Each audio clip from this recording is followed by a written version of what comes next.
இன்ஷா அல்லாஹ் நம்முடைய பயணம் ஜனவரி 5 காலையில 7:20க்கு ஃப்ளைட்டு.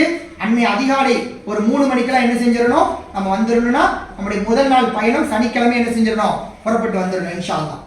அடுத்ததாக கேட் நம்பர் D5 டிபார்ச்சர் 5 என்று மொத்தம் டிபார்ச்சர் வரிசையா இருக்கும். 5, 6, 7, 8, 9, 10 இருக்கும். இந்த D5 என்று சொல்லக்கூடிய அந்த இடத்துல வந்துருங்க. ஏன்னா ஒரே மாதிரி ஹாஜிகளை நம்ம என்ன செஞ்சிடலாம், ஒன்றிணைப்பதற்கு வசதியா இருக்கும். அதனால D5 என்று சொல்லக்கூடிய கேட்டுக்கு பக்கத்துல நீங்க வந்துருங்கம்மா. அடுத்து ஏர்போர்ட்டுக்கு வருகின்ற பொழுது பெண்மணிகள் நம்முடைய கம்பெனி மக்கானா இன்ஷா அல்லாஹ் அது உங்களுடைய பேக்ல இருக்கும். அந்த கம்பெனி மக்கானாவை என்ன செய்யணுமோ அவசியம் போட்டுட்டு வரணும். அப்பதான் ஹாஜி யாராவது வந்திருக்காங்கன்னு பெரிய கூட்டத்துல நம்ம கண்டுபிடிக்க முடியும்.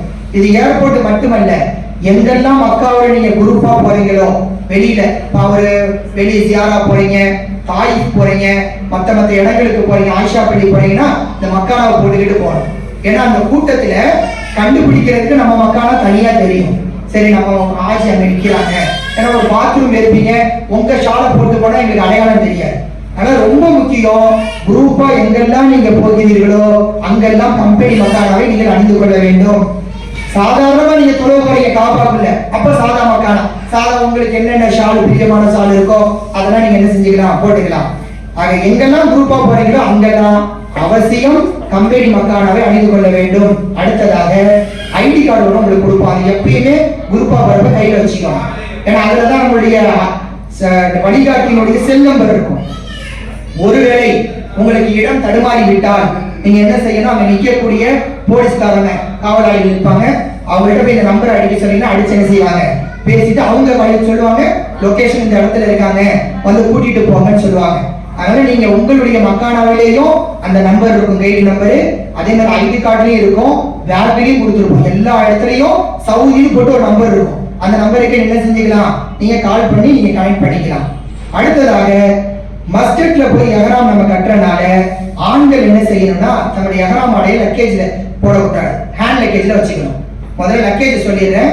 இந்த மஸ்ஜித் பயணத்துல நம்ம போகக்கூடிய இந்த விமானம் மொத்தம் 30 கிலோ. இங்க எத்தனை கிலோமா, 30 கிலோ. 2 பீஸா வச்சுக்கணும், 15 கிலோ. கையில ஒரு 7 கிலோ வச்சுக்கணும். மொத்தம் 30 கிலோ.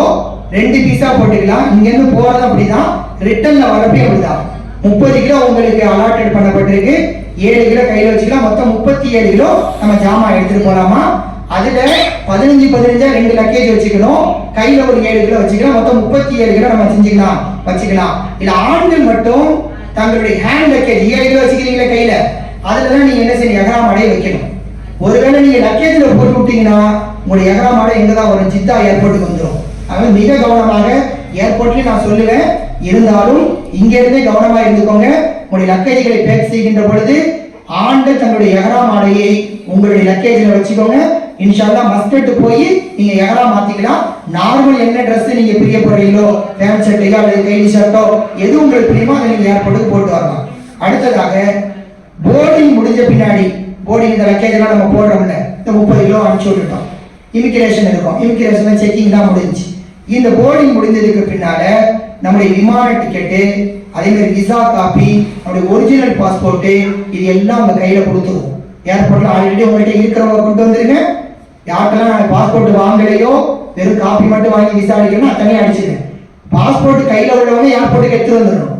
என்கிட்ட கொடுத்துருக்கிறவங்க நான் என்ன செஞ்சிருவேன், அந்த பாஸ்போர்ட்டை ஏர்போர்ட்டுக்கு கொண்டு வந்துருவேன். இந்த பாஸ்போர்ட், விமான டிக்கெட்டு, விசா காப்பிய ரொம்ப கவனமா வச்சுக்கணுமா.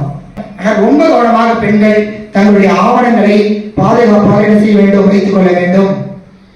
அடுத்ததாக நம்ம போர்டிங் போடுறப்ப நம்முடைய லக்கேஜ் இருக்குல்ல, ஹேண்ட் லக்கேஜ், அதுல சில பொருள்களை வைக்கக்கூடாது. எதை வைக்கக்கூடாது, இந்த கத்திரிக்கோல், செல்லோ டேப்பு, கயிறு, அது மாதிரி கூர்மையான கத்தி, இது போன்ற விஷயங்கள் என்ன செய்யக்கூடாதுமா, ஹேண்ட் லக்கேஜ்ல வச்சுக்கூடாது, லக்கேஜ்ல போட்டு விட்டுருணும். அடுத்ததாக உங்களுக்கு காலை உணவு ஃப்ளைட்லேயே கொடுத்துருவாங்க. 7:20க்கெல்லாம் விமானம் புறப்படுது, 7:30 மணிக்கெல்லாம் சாப்பாடு கொடுத்துருவாங்க. மதிய உணவு இன்ஷா அல்லாஹ் நாங்க ஒரு பார்சல் கொடுத்து விடுவோம். ஏன்னா அங்க போய் ஒரு 4 மணி நேரம் வெயிட்டிங் இருக்கு மஸ்கட்ல. அங்க போயிட்டு நம்ம எஹ்ராமுடைய நிலைக்கு மாற வேண்டியிருக்கு, நியத் இருக்கு, இந்த லொஹர் தொழுகை தொழ வேண்டியிருக்கு, அப்புறம் அங்க ஒரு சின்ன பயான் இருக்கும், அடுத்த ஃப்ளைட்டுக்கு போக வேண்டிய நேரம் இருக்கும், கழிப்பறை போக வேண்டிய நேரம், அவ்வளோ 3.5 மணி நேரம் வெயிட்டிங் இருக்கு. இந்த பீரியட்ல டைம் லேட் ஆகிறதுனால மதிய சாப்பாடு நாங்கள் கொடுத்துடுவோம். மதிய 2வது ஃபிளைட் ஏறீங்க பாருங்க, அதுலயும் உங்களுக்கு சாப்பாடு உண்டு.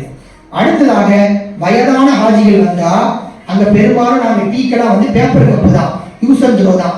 சவுதியை பொறுத்த வரைக்கும் எல்லாம் பேப்பர் கப்பு தான். அதனால இங்கே என்ன செய்யுங்க, டீ குடிக்கிறதுக்கு நீங்க என்ன செஞ்சுக்கோங்க, ஒரு சின்ன ஒரு சில்வர் டம்ளர் என்ன செஞ்சுக்கலாம், ஒரு சில்வர் தட்டோ சில்வர் டம்ளரோ எடுத்துக்கலாம். ஒருவேளை ரெஸ்டாரண்ட்ல கொஞ்சம் கூட்டமா இருந்துச்சுன்னா கூட தட்டுல சாப்பாடு போட்டு ரூம்ல கூட போய் என்ன செஞ்சுக்கலாம், நீங்க சாப்பிட்டுக்கலாம். இல்ல ஒரு ஹாஜி லேட்டா வராங்கன்னா நீங்க கூட வந்தவங்களுக்காக சாப்பாடு என்ன செய்யலாம், எடுத்துட்டு போய் வைக்கலாம். அதனால தேவைப்பட்டால் அங்க எல்லாம் உங்களுக்கு ப்ரொவைட் பண்ணப்பட்டிருக்கு. இதெல்லாம் நான் எக்ஸ்ட்ராவா சொல்றேன், அங்க போய் தடுமாறக்கூடாதுங்கிறதுக்காக. ஆனா வயசானவங்களுக்கு பேப்பர் கப்பை பிடிச்சி குடிக்க தெரியாது, கீழே ஊத்திடுவீங்க.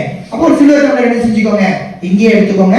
இன்னொரு விஷயம், குளிர் நேரம், இப்ப குளிர் ஆரம்பிக்குது. எப்ப டிசம்பர்ல ஆரம்பிச்சு ஜனவரியில தான் முடியும். இப்ப நீங்க போகக்கூடிய காலங்கள் குளிர் காலமா இருக்கிறதுனால முடிஞ்ச வரைக்கும் ஜம்சம் நீரை, குளிர்ச்சியான நீர் தான் நிறைய இருக்கும், அதை குடிச்சிடாதீங்க. நாட் கோல்டுன்னு போட்டிருப்பான் சில கேன்ல. நாட் கோல்டுனா கையில முப்பது போட்டிருப்பான், அதாவது குளிர்ச்சி இல்லாதது, அந்த தண்ணியை குடிங்க. அப்படி இல்லைன்னா முடிச்சவங்களுக்கு நீங்க என்ன செய்ய, இங்கே ஒரு ஃபிளாஸ்க் ஒன்று வாங்கிக்கோங்க. ஏன்னா குளிர் நேரம் அங்க போயிட்டு நீங்க அதிகமா மக்கால தவாப் செஞ்ச உடனே தண்ணி கேட்கும், குடிக்க சொல்லும். ஆனா எங்க போய் படுத்துருவீங்க, மதினால போய் படுத்துருவீங்க. முடிஞ்ச வரைக்கும் குளிர்ச்சியான பானங்களை, குளிர்ச்சியான தண்ணீரை தவிர்த்து கொண்டால் இபா செய்வதற்கும் நல்லா இருக்கும். மதினால போய் உடல் ஆரோக்கியமா நம்ம திரும்பி வருவோம். அதனால குளிர்ச்சி நேரமா இருக்கிறதுனால ஹாஜிமார்கள் சொற்று எடுத்துக்கோங்க, காதுக்கு இது பண்ணக்கூடிய அந்த இது மஃப்ளர் வேணா எடுத்துக்கோங்க. அதே மாதிரி ஃபிளாஸ்க் ஒன்று எடுத்துக்கோங்க. நம்ம ரெஸ்டாரண்ட்ல இருந்து என்ன செய்யலாம், தண்ணி எப்பயுமே சுடு தண்ணி இருக்கும், புடிச்சு வச்சுக்கிட்டு காபாக்குள்ள போய் என்ன செஞ்சுக்கலாம், குடிச்சுக்கலாம், தவறு இல்லை. என்ன செய்ய வேண்டும், ஒத்துழைப்பு தர வேண்டும். நம்முடைய வீட்டினுடைய நடைமுறைகள்ல இந்த ஊரோட விட்டுட்டு எப்படி வந்து ஆண்களுக்கு பொறுமையை சொன்னேனோ அதே மாதிரி பெண்கள் உங்களுடைய நேரத்தை எந்த டைமை வழிகாட்டி சொல்லுகிறாரோ அந்த டைம்ல வந்துட்டீங்கன்னா இந்த பயணம் பீஸ்ஃபுல்லா இருக்கும். யாருக்கு டென்ஷன் இருக்காது. முன்னாடி வரவங்க கோவப்பட மாட்டாங்க, பின்னாடி வரவங்க சிரமப்பட மாட்டாங்க. பதட்டில் ஓடி வர்றப்ப ஒரு லக்கேஜ் வச்சுட்டு வந்துருவாங்க, ஒரு பேக்கை விட்டுட்டு வந்துருவாங்க, ஒரு பர்ஸை விட்டுட்டு வந்துருவாங்க. அதனால மிக முக்கியமாக ஒரு டைமுக்கு முன்னாடி ஒரு 1/2 மணி நேரத்துக்கு முன்னாடியே ரெடி ஆயிடுங்க. அடுத்ததாக போர்டிங் போடுறப்பமா குடும்பமா சில பேர் வருவீங்க, ஹஸ்பண்ட் ஒய்ஃப் வருவாங்க. இப்ப இவங்க என்ன செய்யணும், போர்டிங் 4 கவுண்டர்ல ஓடும், பிரிஞ்சு போய் நின்றக்கூடாது. ஒரே கவுண்டர்ல என்ன செய்யணும், ஹஸ்பண்டு தன்னுடைய சகோதரி வராரு, தன்னுடைய மனைவி வராங்கன்னா அவங்க பாஸ்போர்ட்டை வாங்கிக்கணும். ஒன்னா கொடுத்தீங்கன்னா உங்களுக்கு ஃபிளைட்ல எப்படி கிடைக்குன்னா டிக்கெட் பக்கத்துல கிடைக்கும், சீட் எப்படி கிடைக்கும், பக்கத்து சீட்டு கிடைக்கும். அவங்க ஒரு கவுண்டர் இவங்க ஒரு கவுண்டர்ல போட்டா இவங்க முன்னாடி ஃபிளைட்ல உட்காந்துருப்பாங்க, அவங்க பின்னாடி உட்காந்துருப்பாங்க. அப்ப போர்டிங் போறப்பே தகவல் சொல்லிருங்க, நாங்க ஒரே குடும்பத்துல உள்ளவங்க, ஒரே கவுண்டருக்கு போனோம், ஒரே மாதிரி பாஸ்போர்ட்டை வாங்கிக்கணும், ஒரு ஆள் கொடுத்துட்டு நாங்க 3 பேரும் ஒரே குடும்பம், எங்களுக்கு பக்கத்துல என்ன செய்யுங்க, சீட் அலாட் பண்ணுங்கிற தகவலை நீங்க என்ன செய்யணும், சென்னை விமான நிலையத்திலையும் சொல்லணும். ரிட்டர்ன் வர்றப்ப மதீனாவின் சில கைடு சொல்லுவாரு. அதனால எதை பத்தி பயப்படாதீங்கம்மா. வல்ல ரப்புல் ஆலமீன் நம்முடைய பயணங்களை லேசாக்க வேண்டும், நம்முடைய அமல்களை கபூல் செய்ய வேண்டும் என்ற நேரத்தில் உங்களிடத்தில் கேட்டுக்கொண்டு, வல்ல ரப்புல் ஆலமீன் நாம் எதற்காக இங்கே ஒன்று கூடினோமோ அந்த கூட்டத்தை அல்லாஹ் தஆலா அங்கீகரிப்பானாக. நம்முடைய இந்த உம்ராவை லேசாக்குவானாக. இந்த உம்ராவின் மூலமாக நமக்கு மட்டுமில்லாமல் நம்முடைய சந்ததிகளும் உம்ரா செய்யக்கூடிய, ஹஜ் செய்யக்கூடிய பாக்கியத்தை தந்தல் புரிவானாக. நாம் உம்ராவில் அங்கே கேட்கக்கூடிய அனைத்து ஹலாலான துவாக்களையும் வல்ல ரப்புல் ஆலமீன் கபூல் செய்வானாக, நம்முடைய பயணங்களை லேசாக்குவானாக என்று துவா செய்தவனாக எனது உரையை முடித்துக் கொள்கிறேன். வாஹிரு தஅவானா அல்ஹம்துலில்லாஹி ரப்பில் ஆலமீன். அஸ்ஸலாமு அலைக்கும் வ ரஹ்மத்துல்லாஹி வ பரகாத்துஹு.